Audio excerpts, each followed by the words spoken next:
The sky burned red over Krivash Prime.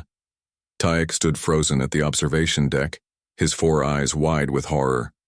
What should have been a historic day of first contact was turning into the greatest tragedy his people had ever known.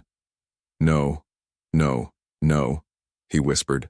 His gray fingers pressed against the transparent barrier as he watched the chain reaction spread across the planet's surface below. The human terraforming device, activated by mistake, was never meant for a world already teeming with life. Now, it tore through the delicate ecosystem of his homeworld, converting atmosphere and restructuring matter with brutal efficiency.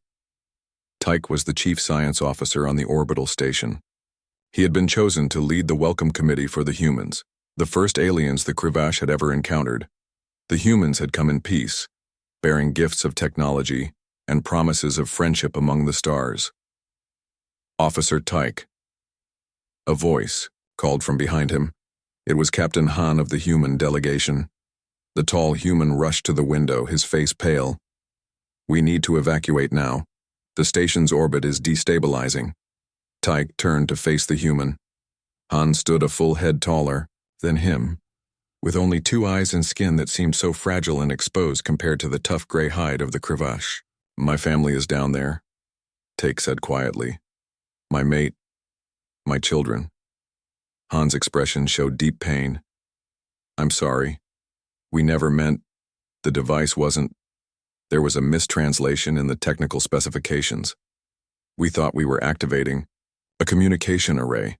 Sirens blared throughout the station. More Krivash rushed past, heading for the evacuation shuttles. There were only 50 of his kind on the orbital station, 50 out of 9 billion. "The emergency broadcasts have stopped coming from the surface," another human said, approaching with a data pad. She wore the uniform of the human science team. "The atmospheric change is happening faster than our models predicted." Tyke felt something cold and hard form in his chest. The humans looked genuinely horrified, but their horror didn't bring back his world, didn't save his family. "We have room on our ships," Han said, placing a hand on Tech's shoulder. "We'll take all your people. Earth will welcome you. We can help you rebuild somewhere else." Tyke shrugged away from the human's touch. "Rebuild? You think we can just rebuild after this?" The station shook violently. Through the window, Tyke could see pieces of the outer ring breaking away. "Please," Han begged. "We need to go now. Let us help you." Behind Han, the remaining Krivash from the station were being led toward the human vessels. They moved in a daze, shell-shocked. Most of them had families on the surface, too. "This way," the human woman said gently. "The main shuttle is docked on level 3. Tyke allowed himself to be guided through the corridors. The humans and Krivash moved together in an awkward procession. No one spoke. What could anyone say in the face of such devastation? As they reached the docking area, Tyke paused. To his right was the smaller hangar where the human scout ships were kept, ships designed for speed and maneuverability. He glanced at the group ahead of him. They were focused on boarding the main evacuation vessel. Without a word, Tyke slipped away. The door to the smaller hangar opened at his touch. The humans had integrated Krivash biometrics into their security systems as a gesture of trust during the diplomatic mission. Inside, 5 scout ships sat ready. Tyke had studied human technology extensively before their arrival. He knew how to pilot one of these. He climbed into the nearest ship and activated the systems. The controls responded to his touch. Through the viewport, he could see the chaos in the main hangar as the last evacuees boarded. No one had noticed his absence yet. Tyke's fingers moved over the launch sequence. The small ship hummed to life. He disengaged the docking clamps and fired the thrusters just enough to drift out of the hangar before anyone could stop him. Once clear of the station, he looked back at his dying world. The beautiful blue-green surface was now mottled with spreading patches of angry red as the terraforming process consumed everything. He had studied the device before the humans arrived. He knew how it worked. He knew there was no stopping it. Now, in 6 months, the planet would be transformed to human specifications. Nothing of the original ecosystem would remain. No trace of 9 billion Krivash lives. No evidence of their 10,000 years of civilization. all gone because of a mistranslation. A button pressed with good intentions. Tyke punched in a course, away from the system, away from the human fleet. The scout ship responded instantly, its engines flaring blue as it accelerated to speeds no Krivash vessel could match. The communications system crackled. Unidentified scout ship, this is Admiral Park of the Earth Alliance. Please identify yourself. Tyke ignored the call. Repeat, unidentified scout ship. We detect a non-human life sign aboard. Please respond. Tyke switched off the communication system. He didn't want to hear their apologies, their regrets, their offers of help. He set the navigation computer to take him to the edge of the system, then into the darkness beyond. He didn't have a destination in mind, just away from the humans, away from the memory of what he had lost. As the stars streaked past the viewport, Tyke finally allowed himself to feel. The pain crashed over him like a physical wave, driving him to his knees in the small cockpit. He cried out, a sound of pure anguish that no one in the emptiness of space could hear. When the pain subsided enough for him to think again, Tyke pulled himself back into the pilot's seat. He wiped his eyes with the back of his hand and stared out at the stars. They had taken everything from him, his world, his family, his future. And for what? A mistake. A terrible, unforgivable mistake.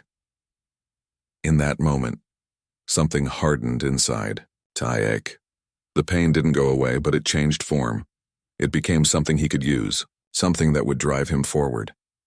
He accessed the ship's computer and began downloading everything it contained about human expansion plans, colony locations, supply routes, military capabilities.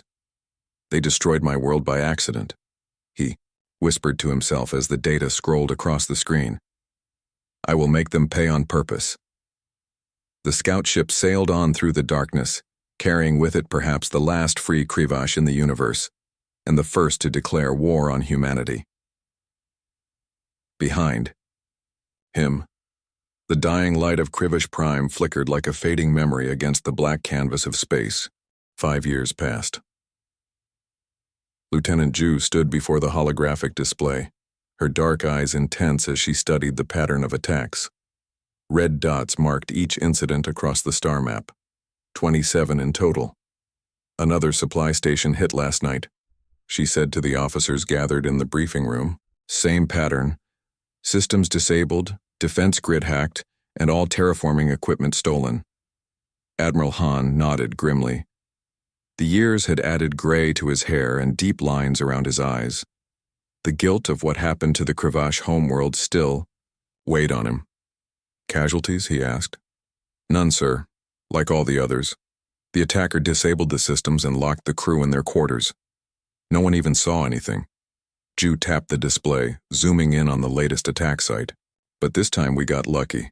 A security camera caught something before it was disabled. She played the grainy footage. For a brief moment, a figure appeared on screen. Gray skin, 4 eyes, moving with surprising speed. A Krivash, Admiral Han whispered. Yes, sir. I believe it's Science Officer Tyke. He disappeared during the evacuation 5 years ago. Han's face darkened with memory. He lost his entire family in the accident. Ju nodded. And he's been planning his revenge ever since. The room fell silent. The 47 surviving Krivash had been welcomed on Earth, given a protected reservation in what was once called Australia. They lived peacefully, though in mourning for their lost world. One Krivash, acting alone, has managed to disrupt our entire expansion effort in the Orion sector, Ju continued. Each attack is precisely planned. He knows our systems, our security, protocols, our weaknesses. He's learning as he goes. What does he want? Asked Major Kim, the head of security. To hurt us, Admiral Han said simply. To make us feel what he feels. Ju changed the display to show the path of the attacks. He's moving in a clear pattern. I think I can predict his next target. She pointed to a blinking blue dot. The Horizon Station. It's our main terraforming research facility. If that's destroyed, our colony program will be set back by years. Admiral Han straightened his uniform. Lieutenant Ju, I'm putting you in charge of a special task force. Your mission is to intercept and capture Tyke before he reaches Horizon Station. Capture, sir? Major Kim questioned. Wouldn't elimination be? Capture, Han repeated firmly. We've done enough harm to his people. I want him brought in alive. Ju nodded. I'll need a small team, fast ship, top clearance. You'll have everything you need, Han promised. This ends now. 3 days later, Ju's team departed Earth aboard the Interceptor, the fastest ship in the fleet. Her team consisted of just 5 people, 2 security experts, a systems specialist, a pilot, and herself. We're smaller than I'd like, she told them as they prepared for light jump. But we need to be quick and quiet. Our target has evaded Earth forces for 5 years. He's not going to be easy to catch. The jump to Horizon Station took 18 hours. When they arrived, Ju ordered the ship to remain at a distance. He hasn't arrived yet, she said, studying the sensor readings. But I think I know where he'll come from. She directed the pilot to position them near an asteroid field that provided the only cover approaching the station. There they waited, systems powered down to avoid detection. 26 hours later, their patience was rewarded. Contact, the systems specialist whispered. Small ship, minimal energy signature. It's hiding in the asteroid field, moving slowly toward the station. Ju smiled. That's him. He's being careful, using the asteroids for cover.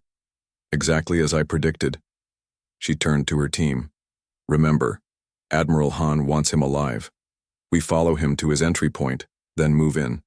They tracked the small scout ship as it navigated through the asteroid field with impressive skill. When it finally approached Horizon Station, it did not dock at any of the regular bays.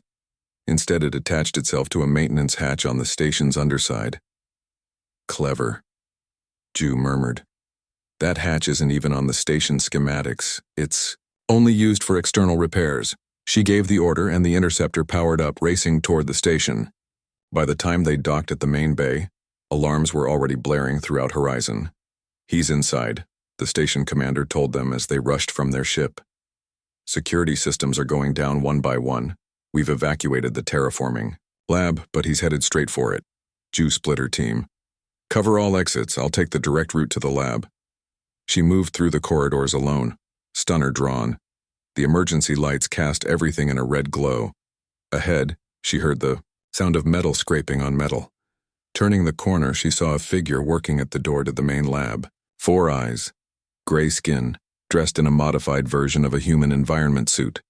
Take, she called out. Step away from the door. The Krivish turned, faster than she expected. Something flashed in his hand, and suddenly the corridor behind her was sealed by a security door dropping from the ceiling. Human, he said, his voice rough from disuse. You should not have come alone. I'm Lieutenant Ju of Earth Defense. You're under arrest for 27 acts of sabotage against human installations. Take's upper eyes narrowed while his lower ones continued to watch her weapon. 28 after today. His fingers moved across a small device in his hand. Behind him, the lab door slid open. Don't do this, Ju said, taking a step forward. We can talk. Talk? Tyke's voice was bitter. Like your people talked before destroying my world? Before killing 9 billion of my kind? It was an accident, Ju insisted. A terrible mistake. So is this, Tyke said, pressing another button. An explosion rocked the station, not in the lab, but somewhere behind Ju. The force threw her forward and the floor beneath her gave way. She fell, along with chunks of metal and debris, into a lower level of the station. Pain shot through her leg as she landed. Above her, she could see Tyke looking down through the torn floor. Their eyes met for a long moment. Then he turned and disappeared into the lab. Ju tried to stand but couldn't. Her leg was trapped under a metal beam. Around her, emergency sirens blared louder. A computerized voice echoed through the station. Warning. Life support compromised in sections 12 through 18. Emergency protocols initiated. She activated her communicator. Team report. Anyone copy? Static answered her. Through the pain, Ju realized what had happened. Tyke hadn't just set off one bomb. He had set off several, strategically placed to cut the station into sections. She was trapped. Her team couldn't reach her, and somewhere above, a vengeful alien was destroying humanity's terraforming research. What Ju didn't know, what she couldn't see, was that Tyke was now staring at a screen in the lab, seeing her, life signs on the station schematic. His finger hovered over a button that would vent the section she was trapped into space. For the first time in 5 years of his personal war, Tyke hesitated. Tyke stared at the screen. His finger trembled over the button that would vent the section to space, killing the human trapped below. For 5 years he had attacked human outposts without taking a life. It had been a point of principle to destroy their expansion efforts but not become a murderer. Now a human had seen his face. Lieutenant Ju knew who he was. He pulled his hand back. No. He would complete his mission and escape. The human would die when the station's systems failed completely. He wouldn't have to do it directly. Tyke turned to the main computer and inserted a data drive. While it downloaded the terraforming research, he gathered components from around the lab, placing them in a bag.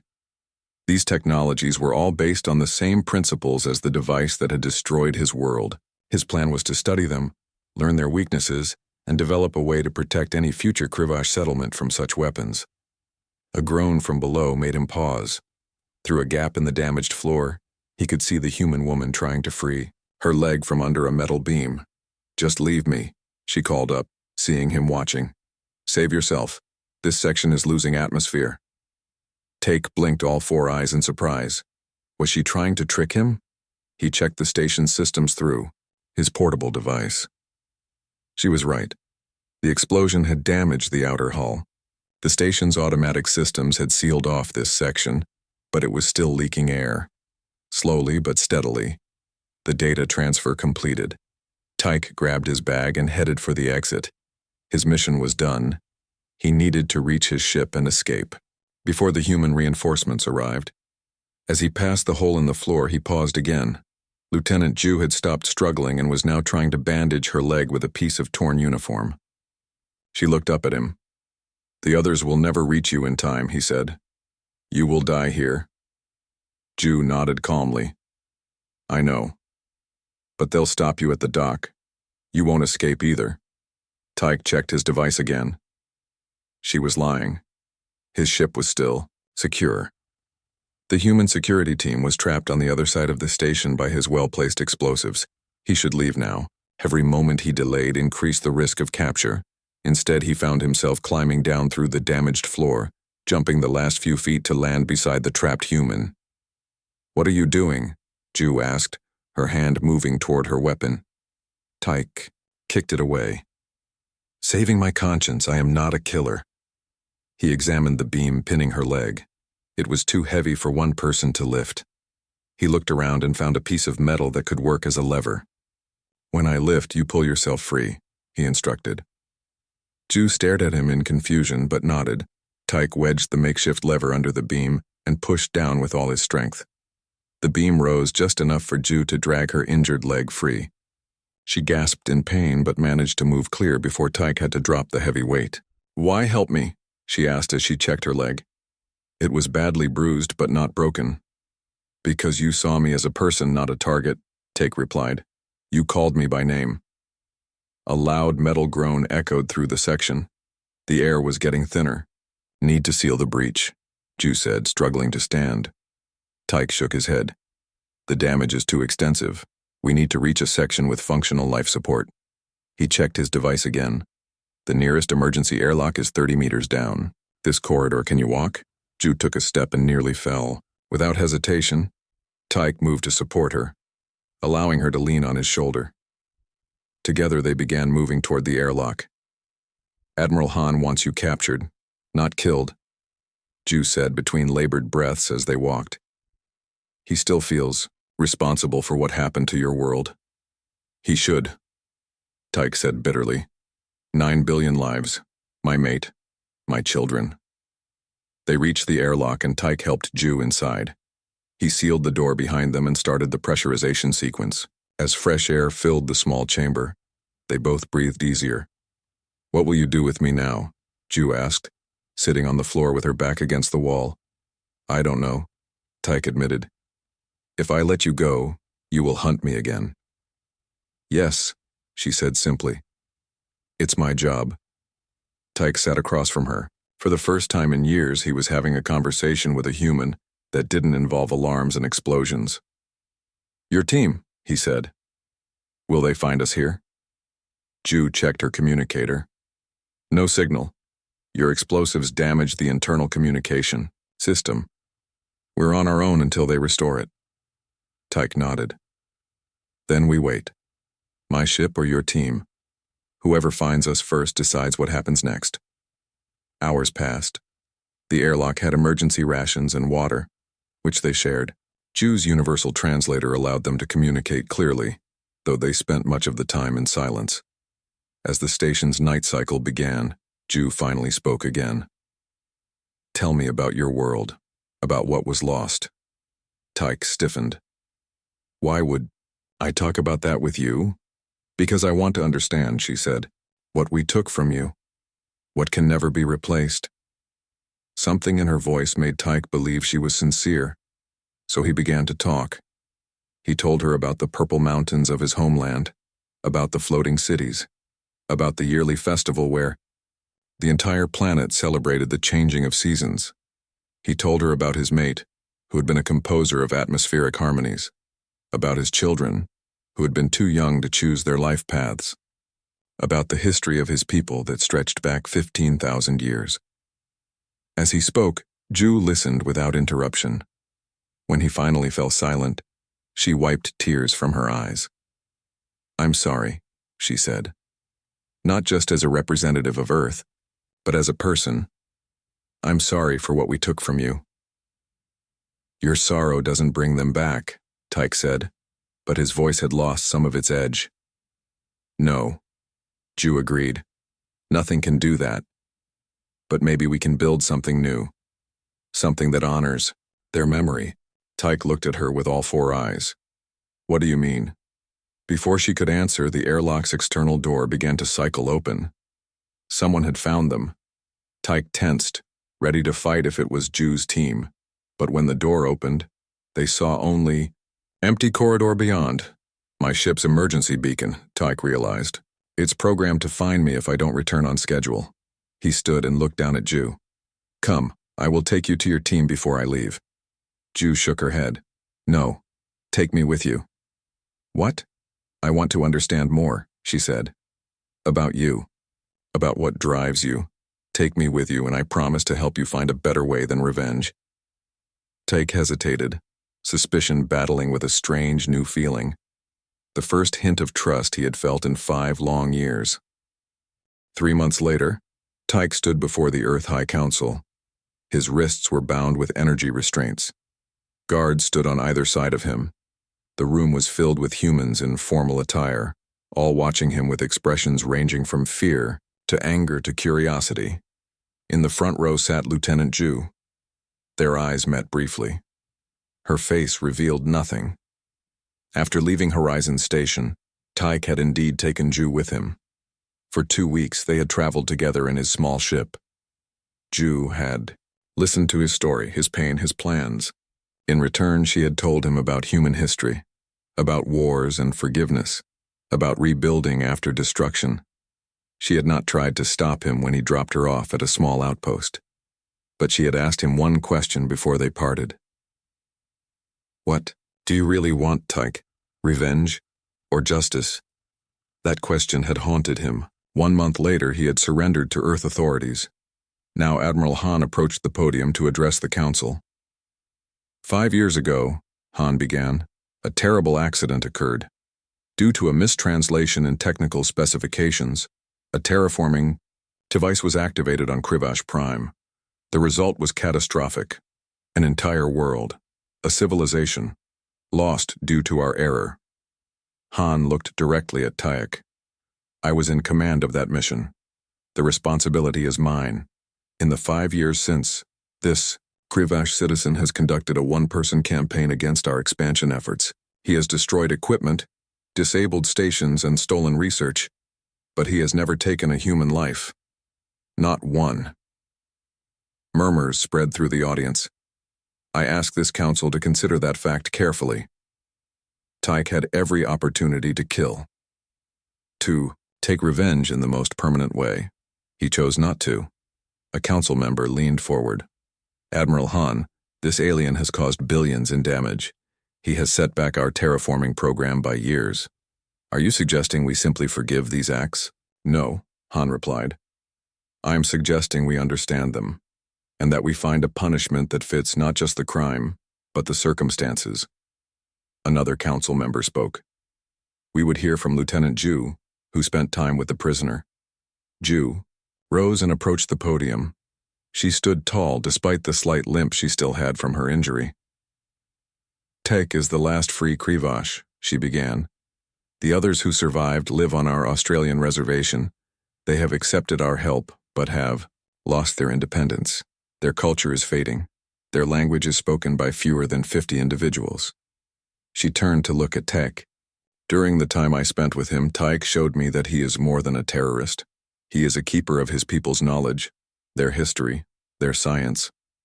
He attacked our terraforming program because he feared we would use it to reshape more worlds without regard for the life already there. Are you defending his actions, Lieutenant? A council member asked sharply. I am explaining them, Ju replied calmly. Tyke fought us because he saw no other way to be heard, to matter. 5 years ago, we destroyed his world by accident. Since then, we have treated the survivors as refugees rather than as a sovereign people with rights. The room fell silent. I propose an alternative to imprisonment, Ju continued. The Krivash need a new homeworld. We have the technology to help them find and settle one. I suggest that Tyke serve as a liaison between humans and Krivash, that he work with our scientists to ensure terraforming technology is never again misused. Tyke stared at her in surprise. This was not what he had expected. The council members conferred quietly among themselves. Finally, the head of the council addressed Tyke directly. Do you have anything to say before we consider this proposal? For the first time, Tyke spoke publicly to humans other than Ju and Han. I watched my world die, he said, his voice low but clear. I lost everyone I loved. I wanted you to feel that loss, that helplessness. But Lieutenant Ju showed me something I had forgotten. He looked around the room, meeting the eyes of the humans who would decide his fate. She showed me that destruction is easy, building is hard. My people need a future, not just vengeance for the past. If you allow me to help them find that future, I will set aside my anger. The council withdrew to deliberate. Tyke was taken to a holding room where he sat alone waiting. Hours passed before a guard came to return him to the council chamber. The head of the council stood as Tyke entered. After much discussion, we have reached a decision. Tyke of Krivash Prime, you have committed serious crimes against Earth and its colonies. However, we acknowledge the unique circumstances of your case. Tyke stood straight, ready to accept whatever punishment they had chosen. You will not be imprisoned, the council head continued. Instead, you will serve as cultural ambassador for the Krivash people. You will work with our scientists to locate a suitable planet for a new Krivash homeworld. You will help design safeguards for terraforming technology to prevent future accidents. Tyke could hardly believe what he was hearing. This is not forgiveness, the council head added firmly. This is justice of a different kind. You will spend the next 20 years working to rebuild what was lost, not just for your people, but for the trust between our species. After the hearing, Tyke found himself in a small garden outside the council building. His restraints had been removed. A monitoring device had been placed on his wrist instead. As he stood looking at the unfamiliar earth plants, Lieutenant Ju approached. Was this your plan all along? He asked her. When you asked to come with me on my ship? Ju shook her head. I had no plan. I just wanted to understand, to find a better way forward than endless revenge. And did you? Tyke asked. I think we both did, she replied. She hesitated, then held out her hand in the human gesture of agreement. After a moment, Tyke reached out and took it. His gray, four-fingered hand looked strange against her five-fingered human one. "What happens now?" he asked. "Now you meet with the other Krivash," Ju said. "You tell them about the council's decision, about the chance to build a new home." "They may not trust me," Tyke said. "I abandoned them 5 years ago." "They will." "Listen," Ju assured him. "Admiral Han has arranged everything." As they walked together toward the waiting transport, Tyke realized something had changed inside him. The burning rage that had driven him for 5 years had not disappeared entirely, but it had transformed. It had become something else, something that might, with time, become purpose. "One question," he said as they reached the transport. "Why did you help me? After everything I did?" Ju looked at him thoughtfully. "Because that's what makes us human," she answered. "We can choose forgiveness even when revenge seems justified." Tyke considered her words. "Perhaps that is what makes us Krivash as well," he said quietly. "I had just forgotten. 5 years had passed since the Earth High Council's decision. On a small planet orbiting a yellow star, Tyke stood on a hillside watching the sunset. This world, now called New Krivash, had been carefully chosen for its similarity to the lost homeworld. The settlement below bustled with activity. Dome structures built in the traditional Krivash style housed the growing community.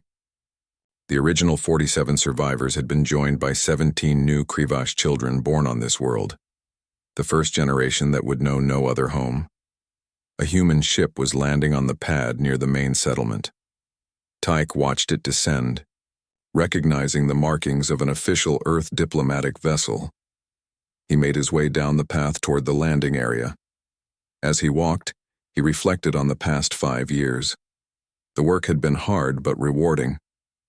Human scientists had worked alongside the Krivash to carefully terraform only selected regions of the planet, preserving the native ecosystem while creating areas where the Krivash could thrive.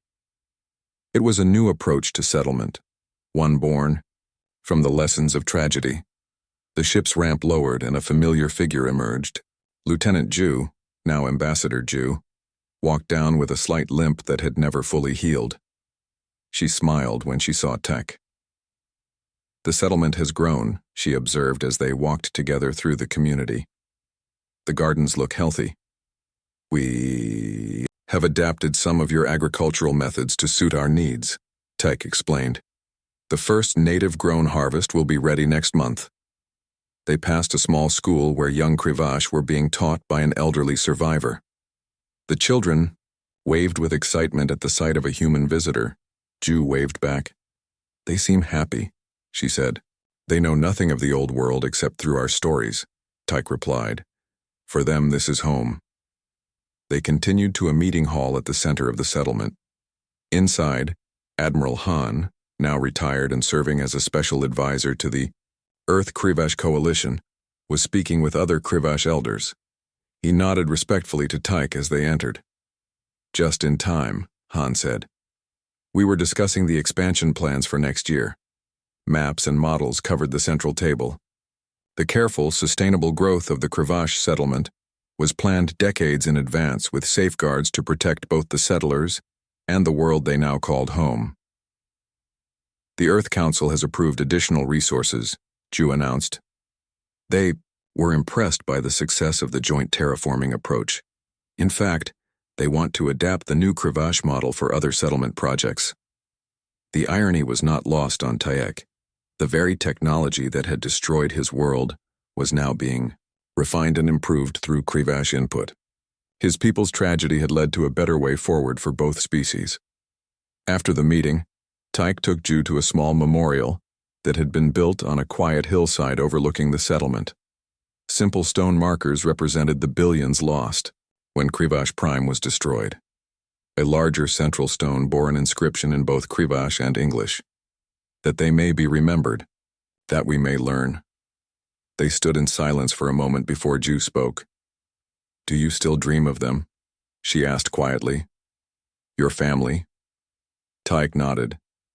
"Every night. But the dreams have changed. I see them in peace now, Not in the moment of destruction. And the anger? Ju asked. Is it still there? Tyke considered the question carefully. It is transformed, like a fire that once threatened to consume everything but now warms and illuminates instead. They walked back toward the settlement. As the planet's 2 small moons began to rise. There is a ceremony tomorrow, Tyke said. The naming of the newest children. It would honor us if you would attend. I wouldn't miss it, Ju replied. Is one of them yours? Tyke's 4 eyes blinked in the Krivash expression of joy. Yes, a daughter. My new mate and I have been blessed. The next day, the entire settlement gathered in an open field. The 17 children born on New Krivash over the past 5 years stood in a circle with their parents. Each child would receive their formal name in the traditional Krivash ceremony. Tyke stood with his mate, a teacher named Mila who had lost her first family in the destruction of Krivash Prime. Between them stood their daughter, just 1 year old, with bright, curious eyes taking in the ceremony. One by one, the children were named. When it was their turn, Tyke and Mila stepped forward with their daughter. We named this child Ju-Han, Tyke announced, using the combined names in the Krivash way. May she build bridges between worlds. Ambassador Ju, sitting among the human delegation, felt tears in her eyes. Admiral Han, beside her, cleared his throat with emotion. After the ceremony, there was a celebration with food and music. Human and Krivash children played together, inventing games that combined traditions from both worlds. The adults shared stories and plans for the future. As the festivities continued, Tyke found a moment to speak privately with Ju.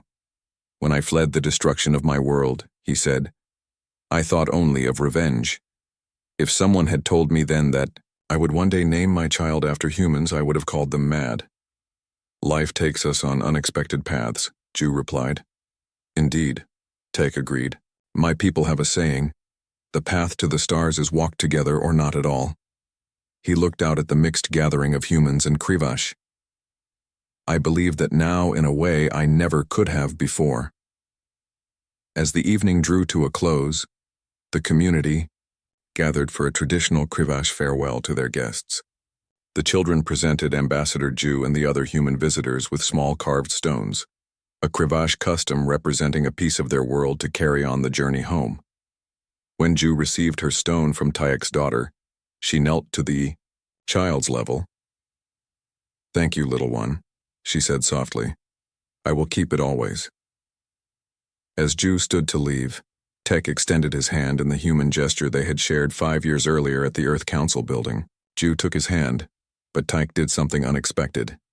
He placed his other hand over hers, completing the traditional Krivash greeting between trusted friends.